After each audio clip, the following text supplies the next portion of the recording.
So the character's name is Father JC, and he's an Irish Catholic priest. He delivers mini masses for the masses, but like often in really unusual places. Like some of the best work is when we see something that feels very different to us, or we're maybe nervous of, or we had an opinion on, and then actually it feels the same, or we recognise parts of it in ourselves. Like that's really, really, for me, really helpful. You're a perfectionist. Maybe like a recovering perfectionist. You've been a perfectionist anonymous. Yeah, do my best. Some levels of fame allow you the time and the space and the access to working with the very best of the best. And I often feel like I'm working with the best people for this project, but we often don't have time and space. Understanding that the audience is absolutely integral to what this is, like something magical. Like it was electric. It's variety. Welcome to the Variety Show podcast with me, once again, Adam Sternberg. Now, on today's show, we have a multi-award nominated Irish performer who is a theatre maker, actor, drag queen and DJ, and whose talents have taken her all over the world. Let me introduce you to Laura O'Keeffe.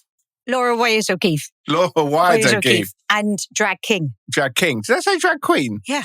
Now, yes, we'll get on to that, you see, because I think it's such a automatic thing. Yeah, absolutely. So, well, welcome. Thank you. Welcome. Thanks for having me. You're welcome. As I do with most of my guests, I'd like to start at the beginning, at the very beginning. Yeah. Where are you from? So I was born in Brixton, and then my parents had a flat there. My dad got unwell, so we went back to Ireland. And then when he passed away, we stayed in Cork. And so that's where I was reared. And we were there I was there until I was like maybe 20. And then I went to Australia for a bit and then came to London when I was 22 to train as an actor. Wow. Yeah. Where did you train? East 15. Okay. Yeah. So growing up in Ireland, the early days, did you show much inclination as a performer? Yeah. So my aunt is a director and a playwright, and probably when my dad was unwell, she did lots of babysitting for me, like all of the family kind of took care of me. And so I was often in her rehearsal rooms from when I was like 2.5, 3, or in her drama classes. This is a good link. Can we just see that first picture? Yeah, so probably like maybe a couple of months older than that. So even just a little bit older than that, you were in rehearsal studios. Yeah, that's great. Yeah. And do you remember that? I remember there was one rehearsal space that she often used, which was like an amazing kind of a town hall at the back of a church. It was freezing. Like it had really, really high ceilings. And because she made massive shows of like, you know, there'd be a cast of 24. What type of shows were these? So she did Sunbeam Girls, which you have a picture of, like Man of La Mancha, The Wizard of Oz. So musicals? Yeah, musicals, shows with music, the pantomimes.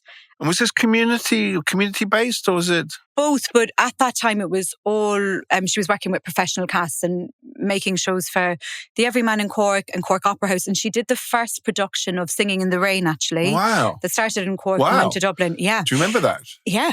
I was probably maybe 11 or 12, and they brought in, you know, what makes it ring. They brought in the mechanics. Yes. And it was like magic. Like I'd never, ever seen anything like that.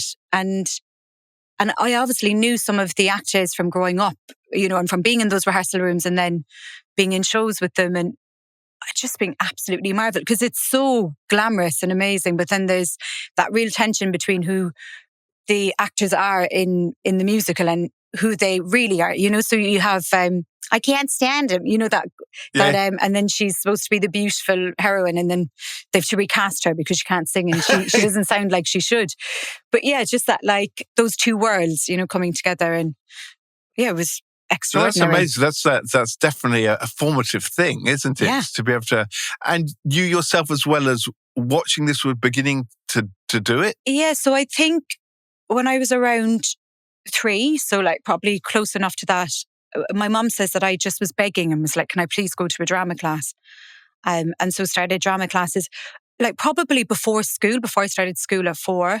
I went to my aunt's drama class, and then I was really lucky that she would make opportunities for me, you know, and if she had a show on, she'd give me a part in it, and it might be that there's, you know, I might have where I come in and walk off, you know, and really, really small parts, but that I could be in the room and I could watch. And I think that gave me like a really good grounding in understanding story and an audience and like how to create things, because often it was really low stakes, low pressure on me. I might have had one thing to remember and I could just watch all of these amazing artists like tell stories.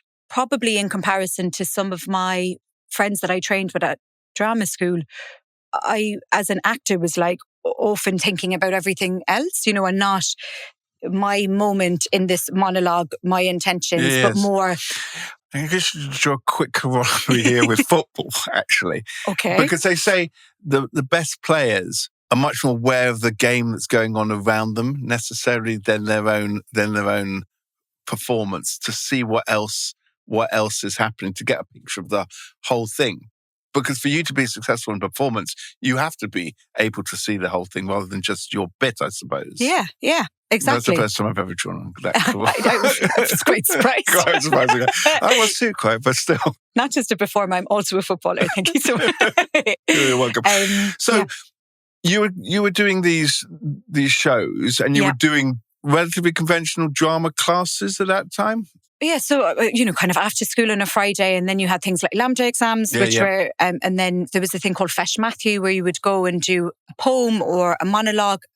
And it seemed like every child in Cork went and did one, and, you know, you could win medals and certificates. And can that be slightly, not racially, racially stereotypical? So the Irish, there is a thing about the Irish and the arts and the performance and music, which is different from the English, I think.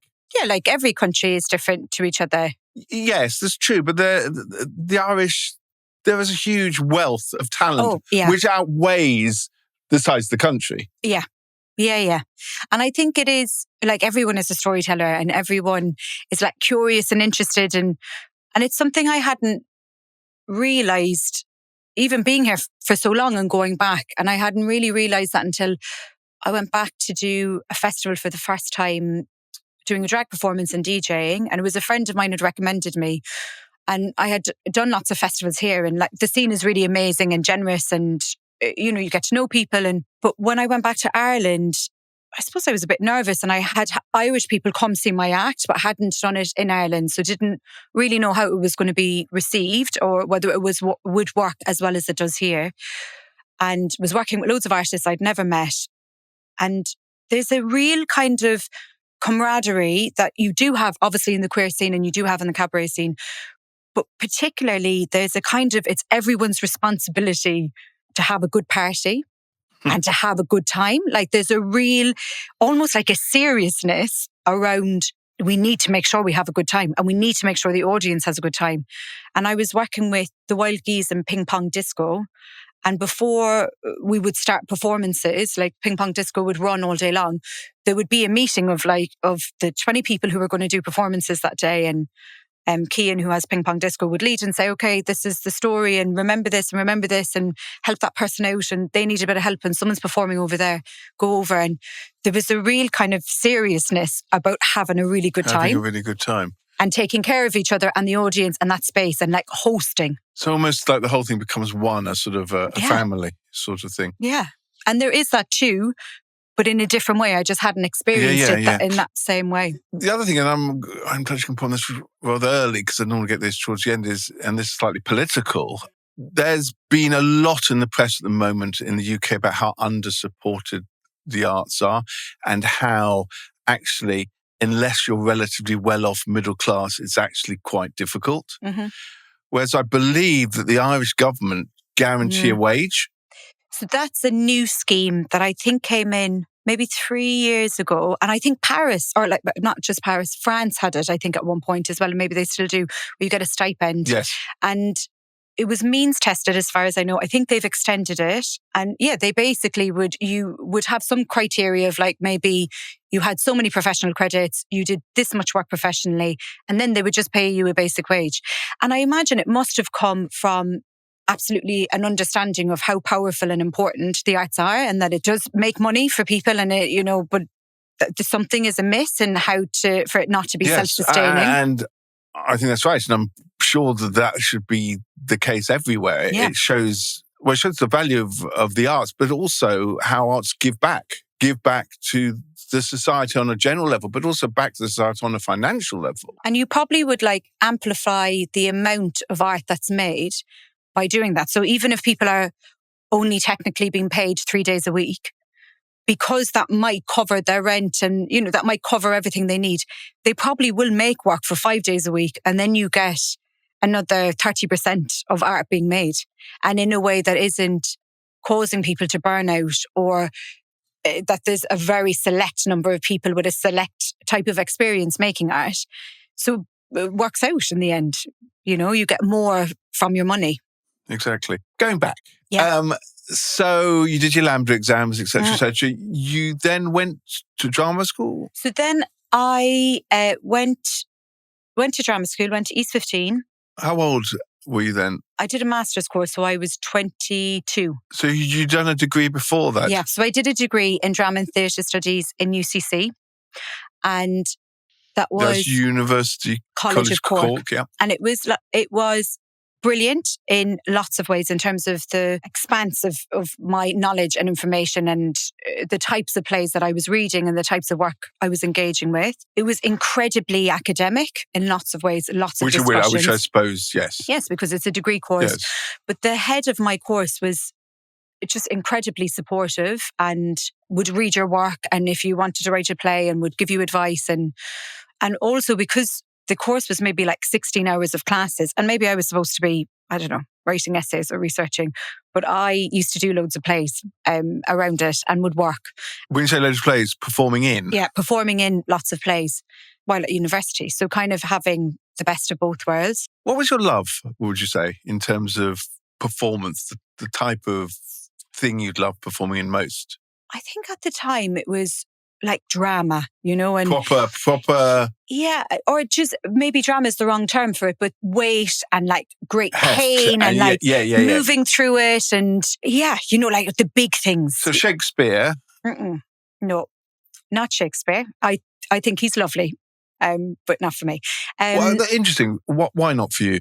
I know I might be talking myself out of a job. If there's anyone who wants to offer me Shakespeare play, I will absolutely do it. No, but you see, I think it's interesting with Shakespeare because you almost meet no one who says, well, actually, either I don't enjoy watching Shakespeare, because he's like the pinnacle. He's the god. But he's the pinnacle here. Yes. And that's not to say that. So he's not the pinnacle in Ireland. In my experience, he wasn't the pinnacle for me. So I think there's lots of companies and artists in Ireland who do Shakespeare, but it doesn't have the same reverence as it does here. Obviously, you do it in secondary school and it's part of something. But would there be an anti-reverence because he's British, English? I don't think it's as simple as that. I think that we've got such a wealth of our own playwrights. Of course. Speaking of which, I saw in Liverpool 2 nights ago, Waiting for Godot. Oh, who was in it? Yes, someone very well known. His name I forgot. I knew you were going to ask that. But I mean, obviously, Beckett, clearly Irish, and his relationship with James Joyce and all that, which is amazing. I mean, that is amazing. Yeah. Yeah. And there's Shaw, Brian Friel, McGinn, there's just so much, and even now, the Irish theatre scene is incredible. It's amazing. And I suppose maybe that's it. It just didn't speak to me as much. Yeah, which is fair enough. And I was busy looking at all the other people. Yeah. Did you sing? Yeah.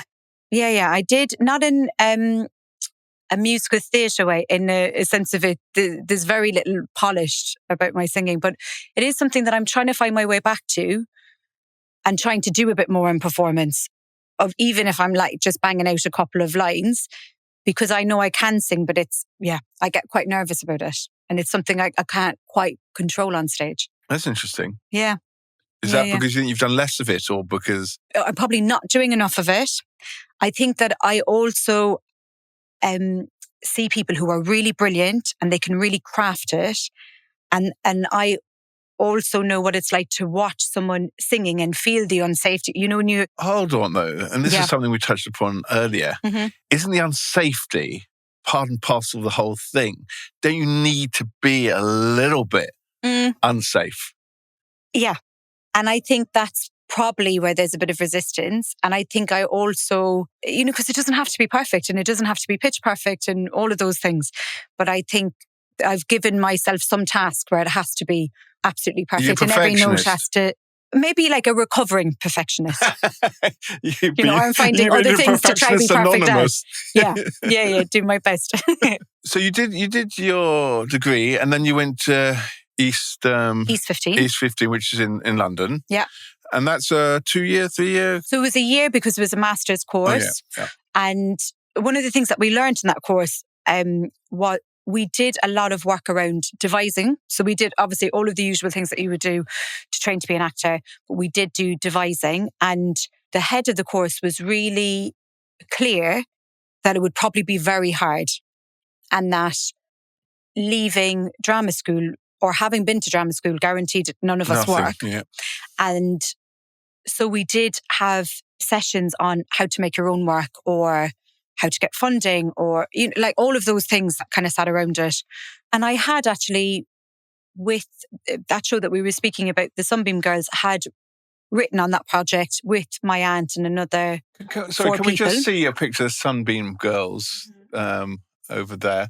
When would that have been?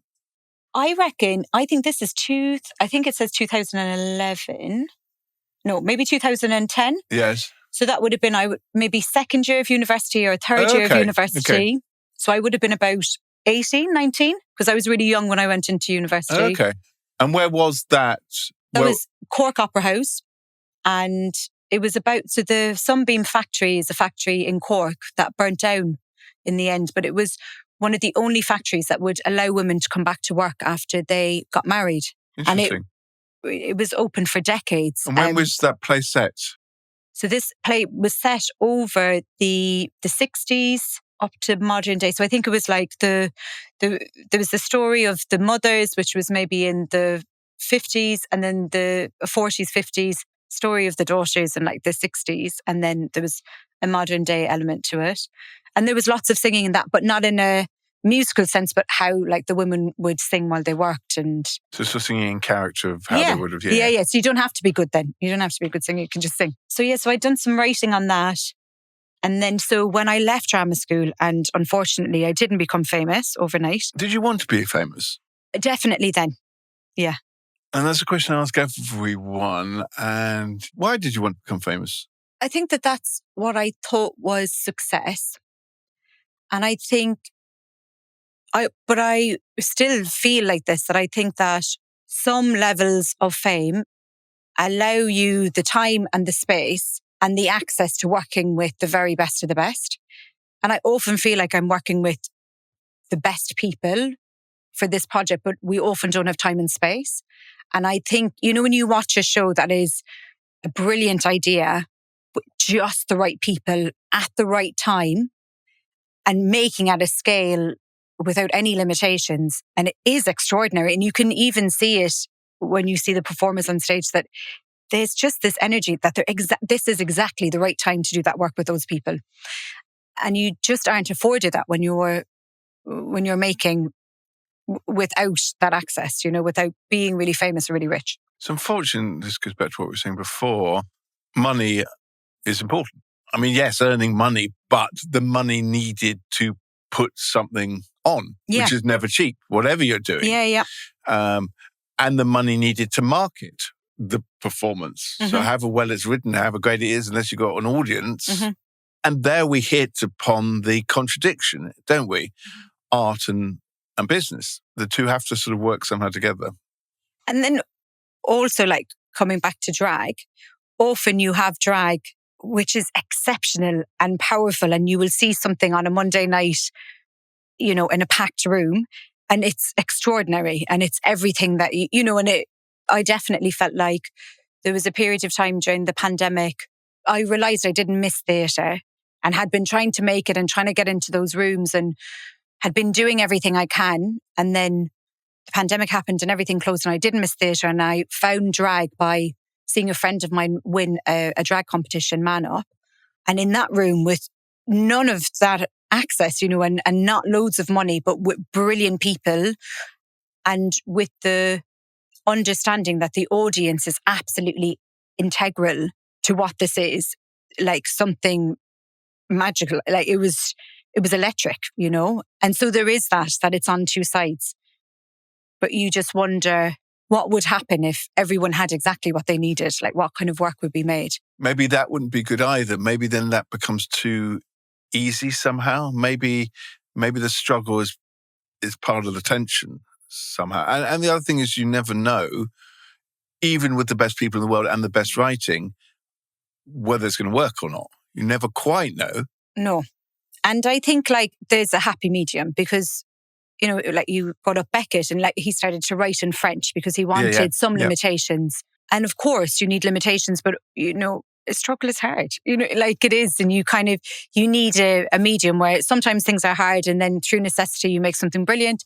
And then sometimes you just have a nice time and can do what you need to do. So you left drama school after master's course. Yeah. You then went to Australia? No, so I finished school in Ireland, then went to Australia, then came back from Australia, and then I went to... Did you do any performance in Australia? No, nothing at all. Because that's got a very good cabaret scene. Drag scene. And a big comedy scene as well. And a big comedy scene. But I didn't know anything about any of those things then. So at that point, you were pretty focused on a conventional acting career. Yeah, being an actor. Going back to being a drag king, I got it right this time. You said that this was a result of COVID. Yeah. So I realised I used to see so much work and I was always applying for something, always writing, always trying. And then when the pandemic happened, the theatres closed and I just realised I really didn't miss it. I didn't miss seeing anything, and part of me was like quite sad about that. And obviously, that sounds you know, and the world was, you know, that was the least of worries really of me being sad about this. But I was, I suppose, searching, and then saw a friend win Man Up, and was in that room of, I don't know, 1,000 people or 600, whatever earth holds, and was like, this is amazing. Like, what is this? And just how there seemed to be a deep understanding between the performers and the crowd, and a recognition, almost mind-blowing, that you could just go in and out as you pleased, you could be loud, you were meant to interact, you were meant to sing along. And I think particularly coming out of the pandemic, I had been to a couple of shows, and that idea of going back into the darkness again and not acknowledging the person who sat next to you, and something happening on stage, whether or not you were there or whether you fell asleep or not, felt so disengaging and so lonely. That then going into those drag spaces where you're as an audience member, you're so important and integral, and you contribute to what's happening on stage. On some level, obviously the audience is always important, because a show with no audience is no show. So, but what you're talking about, and I hate to sort of use this word because it's a bit cliched now, is sort of immersiveness. It's sort of, you are part of the show in an audience of a cabaret show. I think what I'm talking about is like maybe impact, so that you as an audience member impact and influence the performance. But that's what I mean. So inherently, then you are part of the performance if you're impacting on the performance. So whether it be by joining in, by shouting out anything, by being picked on and whatever it may be, you become part of the show, don't you? You're not merely a passive audience member. You're more active, and so you found that more engaging. I think it's what I needed, you know, and I think what maybe lots of people needed, because we'd been at home looking in, you know, the mirror by ourselves for however long, you know. Yeah, and then just didn't know how to do it. I was like, how can I do this? And then Soho had a course on in Walthamstow, and I went and did that, like this 10-week course, and met, like, you know, some of the people that I still work with and are like my best friends in the world. And you know, I spent the weekend with one of my teachers on that, like doing this residency, and that's what's really amazing about the drag world, is it's so interconnected. Tell me about the drag world then. So, as a punter, one might equate drag with RuPaul, for example, who obviously very high-profile TV program. But what is, in reality, for you, what is the drag world? What does that mean? How is it different from a generic cabaret world? I suppose it's all, like drag is cabaret and cabaret is drag, and all, like we all kind of live together in the same house. I think drag is what's one of the lovely things about drag is, although you are working often individually and you're making solo acts, is that you will know people when you turn up to a gig, and so you start to know people, and you know people in the audience, and often the performers and the audience are interchangeable. So you will have people come to your shows who are drag performers and vice versa. And so you can often be like almost making things in response to each other. And because it's short form and quite accessible, and because there's not an expectation of like style or design on top of it, you can pretty much make anything you want. And I think the invitation that drag gives is, we are both aware that we are in this room and I'm pretending to be a priest and you're going to help me pretend. And that kind of, we're all aware where we are and that we're at a drag show. And that is the audience's role, is that we're all kind of agreeing to believe together and to have a good time while doing it. Can we have a look at the video, please? Yeah. And where is this?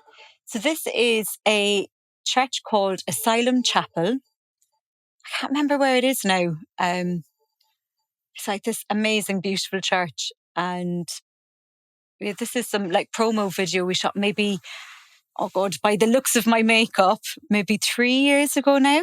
Tell me early days. Tell me what the character is. So the character's name is Father JC, and he's an Irish Catholic priest. And he delivers mini masses for the masses, but like often in really unusual places, and just will kind of come in anywhere. And it very much started as Father JC would come in and do a mass and discover in this unusual room, kind of be affronted with all of the things that might happen when you put this priest in a festival setting or in a gay bar. And with his naivety, but really wanting to be with everyone and really liking everyone and really wanting to have a nice time, that this lovely kind of moments happen where he's kind of the biggest fool in the room, but there's like a real tenderness to him because he's kind of discovering along with you and learning things in the moment. Like you were saying about RuPaul, he has, when he goes to his first drag gig, he says, I didn't know what drag was, but one of my pensioner parishioners sent me a clip from RuPaul. And, he said, now tonight there's Ru or Paul aren't here, but. And so for him, he thinks Ru and Paul, he doesn't understand that there's the drag queen and then there's the person who's in drag. And so that kind of a sweetness around it. And I think that how it started was, I'd kind of had a sense that maybe I wanted to do something around Catholicism and like, as one does, as an Irish Catholic, and like because it's such a massive part of Irish culture, and not necessarily in a good way, possibly always. I think in both, and I think it's so much of Irish Catholicism is like based in paganism and festivals and so for me, I think at that time I was trying to figure out, without religion, like where are those moments of ritual and connection? Like where is that facilitated for us? And this is all just after the pandemic, but like how do we meet each other again and how do we know how to be together? Obviously there was a political dimension to the act. What do you mean by political? That you were trying to say something, I don't know, about politics, about religion or about gender or identity or all of those things. Yeah. I think what I now know that I didn't know then was coming out of the pandemic, what I needed more than anything was togetherness and connection and community, and trying to figure out where are those things facilitated for us and where are they facilitated. And it feels often like things like art and football and the supermarket and the town hall, that people are arriving there looking for the same things, but in different places. Yes, no, I agree. Yeah. Before we became more secular in this society, religion was a way of getting all of those people into one place.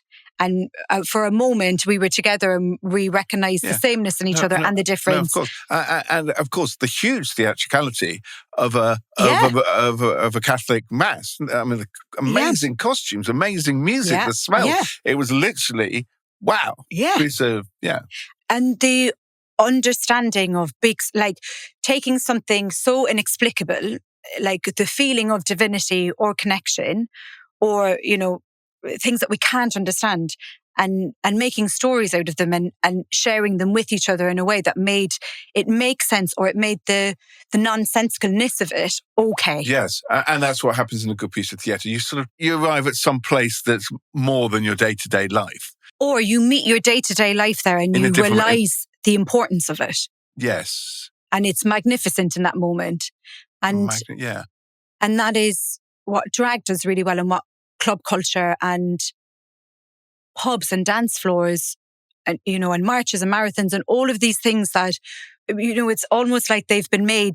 We think they're ordinary. We've been told they're ordinary, but actually all of those things are amazing and powerful. And anywhere where we can see each other and recognize each other and be different and the same and be happy to be together is mass and religion and divinity and is extraordinary and exceptional, and I think anywhere that we can find those places or co-create them, it's just what we need right now, because we're all being told all the time that we're in these camps or we're different or we need to be arguing about things. Yes, but don't you think the audience for one of your shows or drag show is pretty self-selecting? So by definition, the people who go to that are the people who are into that. You're unlikely to get, I'm getting political again, a Farage supporting, you might do, I don't know, but it would tend to be of a type of political or a vision of the world. What would be quite interesting is how you manage to get other people who don't, to use it as a way of maybe conveying information or of a different type of society that people aren't experienced with. And I think that's so I live in Margate. Which is, yes, yeah. You know what I mean? And so sometimes I will be booked for a gig where there will be like non-believers in the crowd or whatever. Yes. And there is that thing of, and I have had people, or you'll be booked rather for a gig that maybe is at an Irish Cultural Centre or St. Patrick's Day. And so often I'll have people come up and say, oh, I didn't know what to expect, or I didn't think I'd like it, or actually I thought it was great. Like last year, I did a regional tour of a drag theatre show called For the JC's Holy Show. And the whole point was that we went out into regional venues where maybe that work hadn't been done there before. And it was a similar thing of being in places who people had never seen a drag king. No, but I think that's really important. I think, again, to use a religious equivalent, there should be a little bit of, trying to convert people, at least to show people through art there are different ways to live a life, rather than just seeing the world as you've always seen it. A part of the role of art, surely, is to show different ways, to bring to a consciousness things people haven't seen before. With that, also feelings that we recognise, so it's like some of the best work is when we see something that feels very different to us, or we're maybe nervous of, or we had an opinion on, and then actually it feels the same, or we recognise parts of it in ourselves. Like that's really, really, for me, really helpful. One of the main things with For the JC was I was really aware that a priest can not be the most helpful person in a room, or any kind of a religious leader, and also trying to find ways of taking all the good of that and delivering it. So, I do an act where everyone learns how to do Irish dancing, and we do a production of Riverdance. And, there's something wonderful in that, that everyone gets up on their feet and they learn something and they do it together and they feel silly and they feel brilliant. And the story behind it is that Father JC wasn't allowed to go to Irish dancing. And then one day, all of a sudden, he is allowed to go. So he gets into his sister's Irish dancing dress because he thinks that's what you're supposed to wear. And then his mom is like, no. And he's put into a trousers and a white t-shirt and he can't understand. And that for me felt like a really big conversation around wearing what you want and being what you want and dancing with who you are. And he says it in it. Michael Flatley unexpectedly comes into the pub where he works and he has this whole conversation, and he says, and I said to him, well, it doesn't matter about that. And it doesn't matter about the trousers and the dresses. Can't we all wear what we want and dance how we want and dance with who we want? And then he does the Michael Flatley move, which is, he says, Michael Flatley stole the idea from him. But, all of that is around really recognisable things done in a way. There are, on the other hand, as I know you're aware, Mm-hmm. a lot of people who don't agree with that. A lot of people who get frightened or who are definitely homophobic or just see people in blacks and whites and no shades of grey. You should be this or you should be that. Do you still come across a homophobia or within your show or people in general? Yeah, I think like everyone experiences bias all the time, whether it's directed at them or in society in general. Yeah. And I don't quite know how to manage that.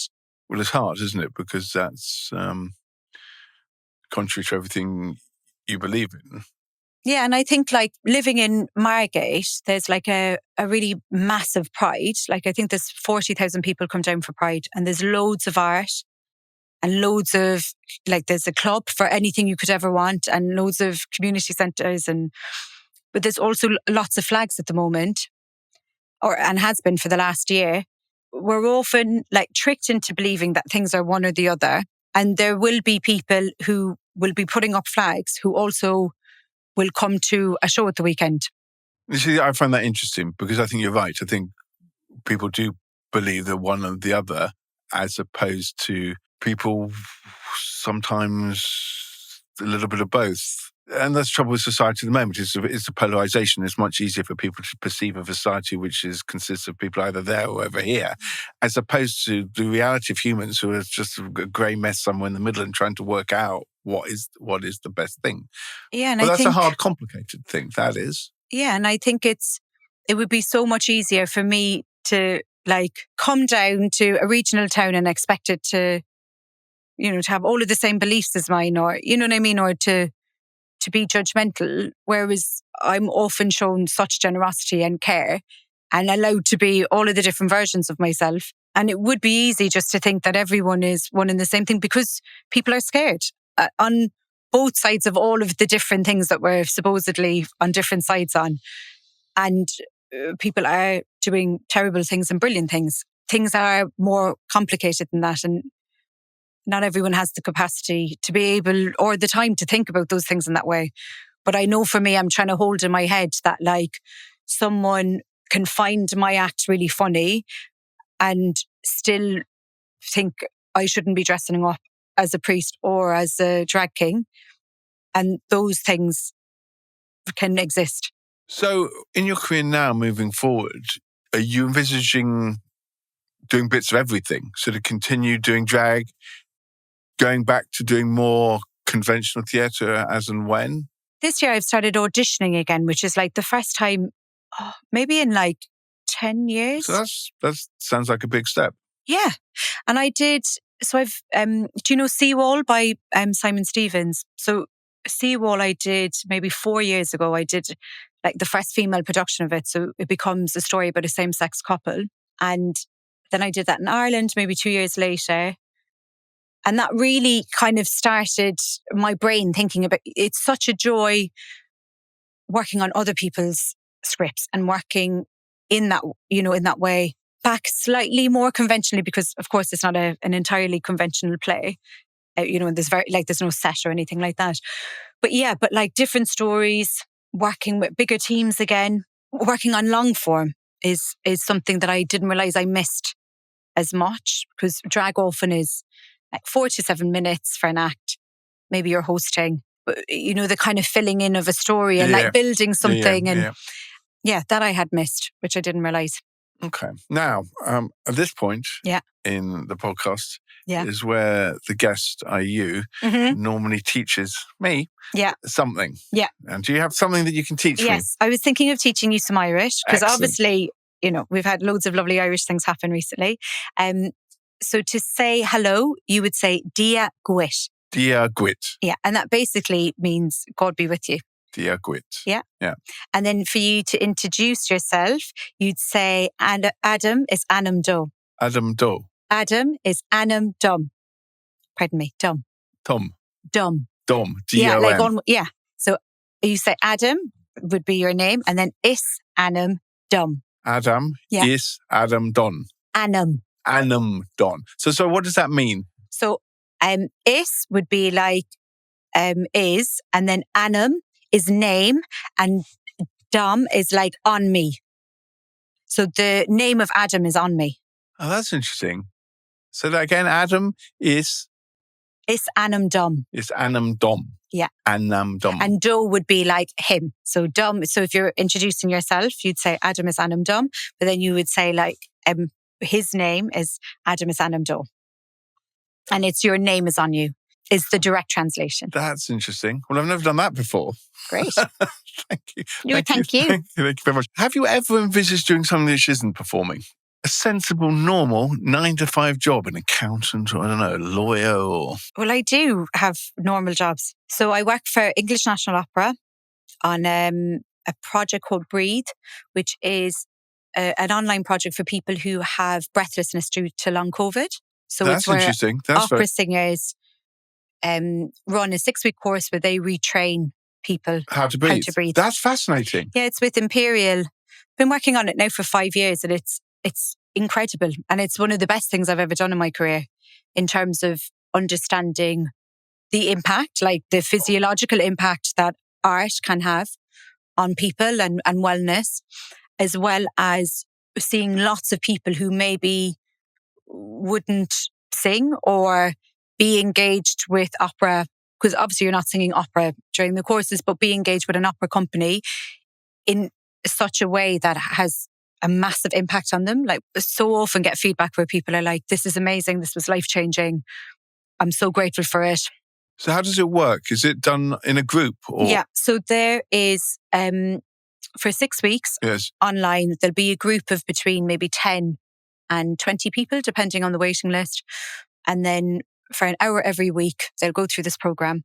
And then at the end of that, they're invited to drop-in sessions. So anyone who's been through the program, which there must be about like 4,500 to now. Wow. Yeah. Is this just UK or? No, or just the UK. Yeah. Just England. Just England.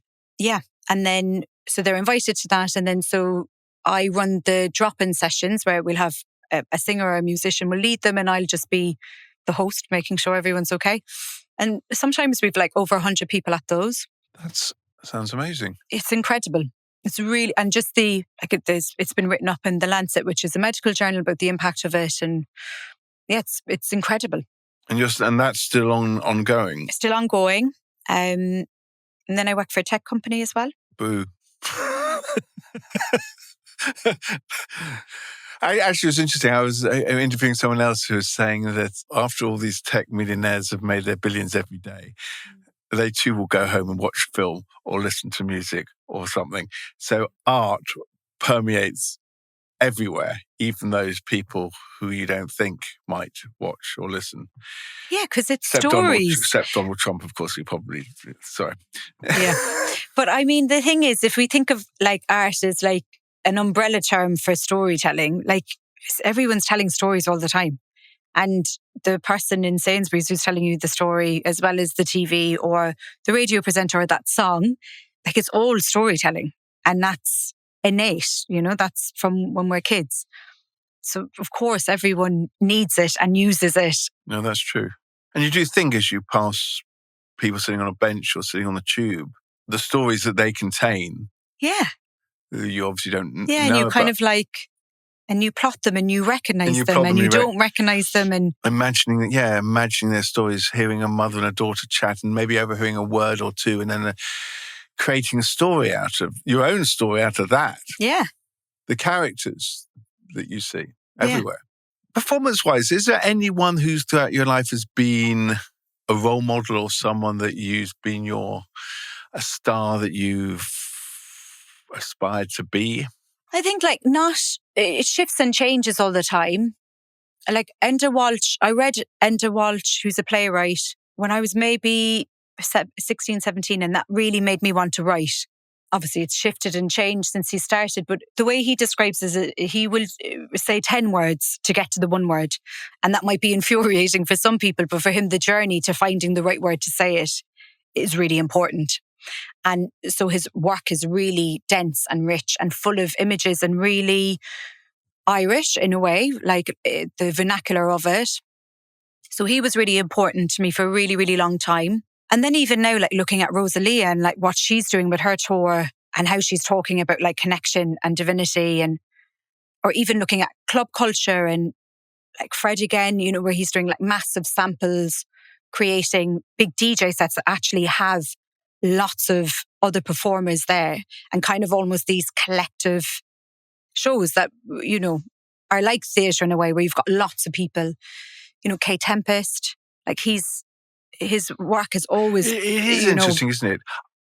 I've heard of none of those people that you've mentioned. Really? Yeah, and I'm sort of in entertainment, but it just goes to show that we do all have our We all have our algorithm. We have our own internal algorithm. Yeah. And that's the trouble, is we're all pretty self-selecting. So, I mean, some people go out of their way to go and see something that's wildly different. Yeah. But most people, particularly with the cost of tickets, you want to go and see something that you'll have a good time. So you end up. So I don't know. I'm into musical theatre, for example. So I can tell you about all the music. Did you go to Into the Woods? Yeah, my favourite show of all time. What did you think? I thought it was brilliant.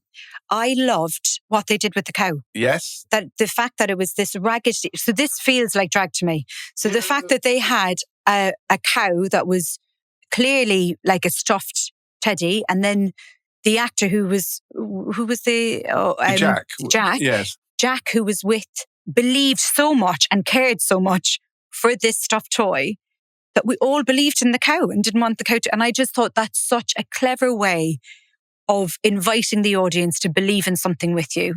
And they didn't need to do anything. Like I thought it was brilliant. So and it's exactly what drag does all the time. Yeah, and yes, that for me, I mean, I've saw it before ages ago, but I'm a great... Sondheim is my thing, my inspiration. And that show, I just thought the performance was remarkable. Yeah. I mean, to sing those lyrics, there's so many words and there's so many songs, and just the staging. And the staging was brilliant. But again, lots of the staging, and maybe this is where our idea around necessity but having limitless kind of resources, a lot of the staging, you know, when they go up on the table and all of them are set there, but then having the scale of the forest. Then the forest suddenly coming out, yes. And like all of those choices where we see something like really small and what you could see in a classroom, and then these massive, like, oh my God, look, there's a whole forest has grown. It was incredible. A really, really brilliant piece of work. So you obviously have a wider range of points than me. But I always myself, so if I'm going to see a musical or going to see, I don't know, an opera, which is very expensive, do I go and see something that I know I like, or do I risk seeing something which I've never heard before? I think it's like how robust you are, isn't it? Well, like, exactly. Do you need but I'm something... pretty sure from knowing you briefly that you'd always err on the side of trying to experience something new, probably. I think sometimes, you know, it's about capacity, isn't it? And like sometimes you just need a good hug. You just need to be told a story and to feel calm and safe and be inspired. And then sometimes you're like, come on, I'm just going to give it a go. But of course, you always remember that there was always the first time that you saw whatever you've seen. The first time I saw Into the Woods, or the first time I saw any musical was... But you see, this is my DNA, because my father's from New York. He grew up seeing musical theatre. He grew up in the 40s and 50s, golden age of Broadway shows. The stories I grew up with were the stories of Ethel Merman and Broadway shows and Oklahoma. So you end up sort of going towards that, I suppose. It's part of it. It's how we can't avoid our heritage, nor would we want to necessarily. Your heritage with your, being at the theatre at an early stage, which had a huge impact on you. Me, in a smaller way, these stories about musicals. Yeah.